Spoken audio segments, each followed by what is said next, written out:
we've known for some time that the Third Reich had taken over the medical program there in Austria, but what's the specific news that's been revealed?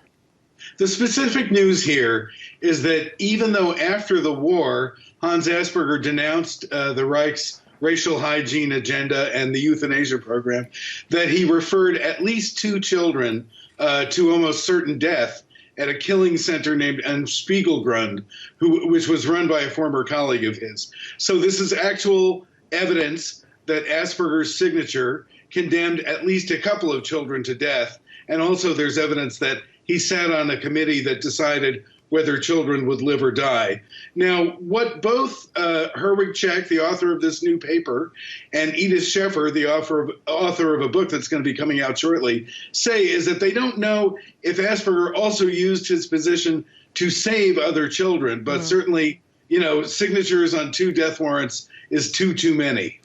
He's been regarded as something of the Oscar Schindler, if you like, of Aspies and of autistics, given what he did and said about autistic children. So this completely ends that chapter. Is his name now mud? Well, his name may be mud, but it actually does not completely end that chapter. And this is a very, very important point. Before 1938, when the Germans marched into Austria, Asperger was collaborating with 2 Jewish researchers named George Frankl and Annie Weiss, and they helped him develop the very compassionate and broad-minded vision of autism that a British cognitive psychiatrist named Lorna Wing later used to develop the concept of the autism spectrum and Asperger syndrome. And there's nothing that Asperger did that can take away from the contributions of his colleagues, one of whom hid a Jewish boy in his own apartment through the war. And in fact, that boy ended up writing a memoir saying that there was a group of opponents to National Socialism in that clinic. So Asperger, it seems, was playing this very complicated game of appearing to be anti-Nazi, but meanwhile signing a couple of death warrants and perhaps sending some more children to Spiegelgrund.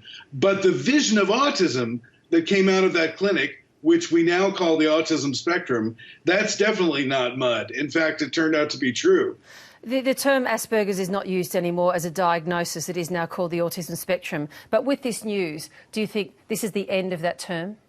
Yes, well, I think it's up to autistic people to decide how they want to use that term in a sense or not.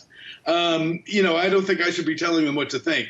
But certainly, you know, the Asperger syndrome term is already out of the Bible of Psychiatry in America, the so-called DSM. And I think this will probably hasten its removal from the International Classification of Diseases, which is still used in Europe.